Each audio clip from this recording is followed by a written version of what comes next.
దెయ్యాల బీడు. నాగన్నకు చిన్నతనంలోనే తల్లి తండ్రి పోయారు. వాడు 20 ఏళ్ల వయస్సు వాడయ్యే వరకు గ్రామంలోని మోతుబరి రైతుల ఇళ్లలో పాలేరుగా పనిచేస్తూ పొట్ట నింపుకునేవాడు. వాడు సహజంగా మంచి తెలివైన వాడు కావడంతో వ్యవసాయ పనుల్లో నేర్పరి అని మంచి పేరు సంపాదించాడు. నాగన్న పెళ్లి చేసుకుని ఒక ఇంటివాడు కావాలనుకున్నాడు. కానీ వాడికి పిల్లనిచ్చేందుకు ఎవరూ ఇష్టపడలేదు. నువ్వు చూడబోతే పాలేరువి, నీ యజమాని ఇంటి పనుల్లో రాత్రింబవళ్ళు ఒళ్ళు హూనం చేసుకుంటావు. నీకు పిల్లనిస్తే మా పిల్ల ఆలనా పాలనా అయినా చూసేందుకు నీకు తీరుబాటుంటుందా? నువ్వు పాలేరు పని మానేసి ఎవరి పొలమైనా కౌలుకు తీసుకొని చేసుకున్నట్టయితే మా పిల్లనిస్తాం అని ఒకరిద్దరన్నారు. వాడు తనకు తెలిసిన పెద్ద రైతుల నుంచి పొలం కౌలుకు తీసుకునే ప్రయత్నం చేశాడు. కానీ సాధ్యపడలేదు. దానితో వాడికి తన గ్రామం మీద, తన బ్రతుకు తీరు మీద ఏవగింపు కలిగింది. నాగన్న ఒకనాటి ఉదయం గ్రామం వదిలి 3 రోజుల పాటు అడవి దారిన ప్రయాణం చేసి 4వ నాటి ఉదయానికి మరొక గ్రామం చేరాడు. ఆ గ్రామానికి 4 పక్కల పచ్చటి పంట పొలాలున్నాయి. అయితే నాగన్న గ్రామంలోకి పోతున్న దారి పక్కన పంట పొలాల మధ్యలో ఒక పెద్ద బీడు, పాడుబడిన బావి వాడి కంటబడ్డాయి. నాగన్న ఆశగా ఆ బీడు పొలం కేసి చూస్తూ, ఇది నాకు కౌలుకిస్తే బంగారం పండించగలను అని అనుకొని ఆ దారినే పోతున్న ఒక మనిషిని ఆపి ఆ బీడు ఎవరిదని అడిగాడు. అతను గ్రామంలో ఎత్తుగా ఉన్న ఒక మేడకేసి చెయ్యి చూపి, అందులో ఉండే జమీందారు గారిది అని తన దారిన తాను పోయాడు. నాగన్న జమీందారు దగ్గరకు పోయి తన గురించి చెప్పుకొని, అయ్యా, మీరు సాగు చేయకుండా వదిలిపెట్టిన బీడును నాకు కౌలుకిచ్చారంటే మీ పేరు చెప్పుకొని సుఖంగా బతికిపోతాను అని అన్నాడు. జమీందారు నవ్వి, అది దెయ్యాల బీడయ్యా, దాని సంగతి ఈ చుట్టుపక్కల అన్ని గ్రామాల వాళ్లకు తెలుసు. అందులో భయంకరమైన దెయ్యాలు చాలా ఉన్నాయి. బీడును సాగులోకి తేగల వాళ్లకు సగం బీడు ఉచితంగా ఇస్తానని చాటింపు కూడా వేయించాను. ధైర్యవంతులమనుకొని రాత్రివేళ అక్కడికి వెళ్ళిన వాళ్ళు ప్రాణాలతో ఒక్కరూ తిరిగి రాలేదు. కనుక ఆ బీడు జోలికి పోకు అని అన్నాడు. నాగన్నకు దెయ్యాలంటే భయం లేదు.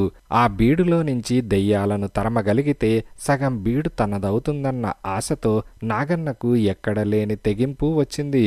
నాకొక అవకాశం ఇవ్వండని అడిగిన నాగన్న జమీందారింట్లోనే భోజనం చేసి చీకటి పడగానే తన చేతికర్ర తీసుకొని బీడులోకి పోయి ఒక పెద్ద చెట్టును ఆనుకొని కూర్చున్నాడు.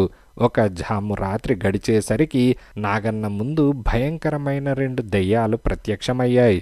వాడు చేతికర్రను గట్టిగా గుప్పెట బిగించి పట్టుకొని ఏమాత్రం తొణక్కుండా వాటి పుర్రెల్లోకి పరీక్షగా చూశాడు.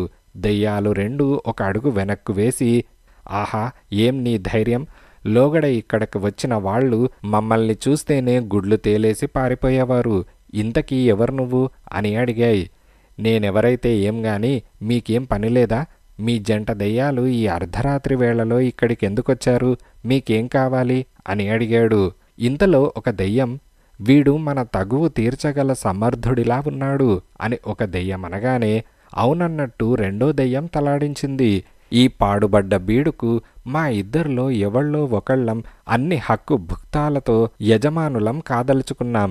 ఈనాటి వరకు మేం చేసిన ఘనకార్యాల సంగతి విని మాలో ఎవరు గొప్పో నువ్వు న్యాయంగా తీర్పివ్వాలి. అలా చేయకపోయావో నువ్వు తెల్లవారి వెళ్లేది గ్రామంలోకి కాదు, ఆ పాడుబడ్డ దిగుడు బావిలోకి తోసేస్తాం, తెలిసిందా అని దెయ్యాలన్నాయి. అలాగే, న్యాయంగా తీర్పిస్తాను.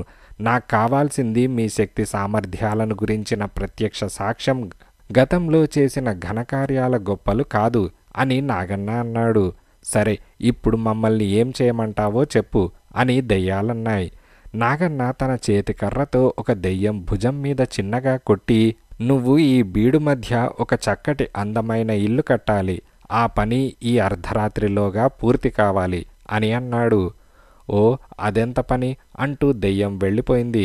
నాగన్న రెండో దెయ్యం నడుం మీద తన చేతికర్రతో చిన్నగా పొడిచి, నీ తోటి దెయ్యం ఇల్లు కట్టడం పూర్తి చేయగానే నువ్వు దాని చుట్టూ ప్రహారీ ఏర్పాటు చేసి లోపల కూరల పాదులు, పూల చెట్లు నాటాలి. ఈ పని తొలికోడి కూసే లోపల పూర్తి కావాలి అని అన్నాడు. ఓ, నాకదొక లెక్కన అంటూ రెండో దెయ్యం వెళ్ళిపోయింది. సరిగ్గా అర్ధరాత్రి సమయంలో మొదటి దెయ్యం నాగన్న దగ్గరకు వచ్చి, ఇంటి పని పూర్తయిపోయింది, నేను గొప్పదాన్నని తీర్పిస్తావు కదా అని అన్నది. నాగన్న ఒక క్షణమాగి, అలాగే ఇవ్వాలి మరి, కానీ అలా తీర్పిస్తే ఆ రెండో దెయ్యం నన్ను బ్రతకనిస్తుందా అని అన్నాడు.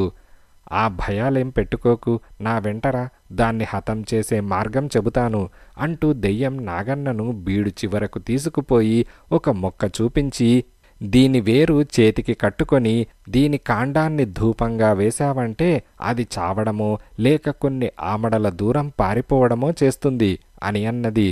సరే, రేపు రాత్రికి రా, తీర్పు నీ పక్షానే ఉంటుంది, ఆ రెండో దాన్ని రేపు రాత్రికి రమ్మంటాను అని నాగన్న అన్నాడు. తొలికూడి కూసే వేళకు రెండో దెయ్యం పని పూర్తి చేశానంటూ ఉత్సాహంగా నాగన్న దగ్గరకు వచ్చింది. నాగన్న దాన్ని మెచ్చుకొని తీర్పు దాని పక్షానే ఉంటుందని చెప్పి, మొదటి దెయ్యం తనకేమన్నా హాని చేస్తుందేమో అనగా ఆ దెయ్యం అతన్ని భయపడవద్దని బీడులో మరొక చివరకు తీసుకుపోయి అక్కడ నేల మీద పాకుతున్న ఒక తీగను చూపించి, దీని వేరును మెడకు కట్టుకో, ఆ దెయ్యం నీ దగ్గరకు రాగానే దీని ఆకుల్ని నిప్పులో వెయ్యి, ఆ పొగకు అది చావడమో కారడువులు పట్టి పోవడమో చేస్తుంది అని అన్నది. నాగన్న మొక్క వేరు ఆకులు తీసుకొని దుస్తుల్లో దాచుకొని మొదటి దెయ్యానికి చెప్పినట్టే రెండవ దాన్ని మర్నాటి రాత్రికి రమ్మన్నాడు. తర్వాత జమీందారు దగ్గరకు పోయి జరిగిందంతా చెప్పాడు. నాగన్న దెయ్యాల బీడులో నుంచి ప్రాణాలతో తిరిగి రావడమే జమీందారుకు ఆశ్చర్యాన్ని ఆనందాన్ని కలిగించింది. నాగన్న దెయ్యాలు చెప్పిన వేర్లు ముంజేతికి కట్టుకొని చీకటి పడగానే ఒక కుంపటి తీసుకొని దెయ్యాల బీడులోకి వెళ్ళి చలి కాచుకుంటూ కూర్చున్నాడు. జామురాత్రి గడిచేసరికి దెయ్యాలు రెండు ఏమిటని తీర్పు అంటూ నాగన్న దగ్గరకు వచ్చాయి. వాడు దెయ్యాలను మరికాస్త దగ్గరకు రమ్మని, పగలల్లా న్యాయశాస్త్ర గ్రంథాలు చదువుతూ కూర్చున్నాను, ఈ బీడు ఇక్కడ ఉన్న మన ముగ్గురిలో శక్తివంతులైన వాళ్లదని తెలుసుకున్నాను, నేనే శక్తిమంతుణ్ణి అంటూ దెయ్యాలు చెప్పిన చెట్టు కాండాల్ని ఆకులను కుంపటి నిప్పుల్లో వేశాడు. ఆ వెంటనే గుప్పుమంటూ పెద్ద పొగలేచింది. దెయ్యాలు రెండు కీచుకీచుమంటూ అదృశ్యమైపోయాయి. జమీందారు నాగన్న ధైర్యాన్ని మెచ్చుకొని వాడికి బీడులో సగం దానంగా ఇచ్చి తన కూతుర్ని కూడా ఇచ్చి పెళ్లి చేశాడు.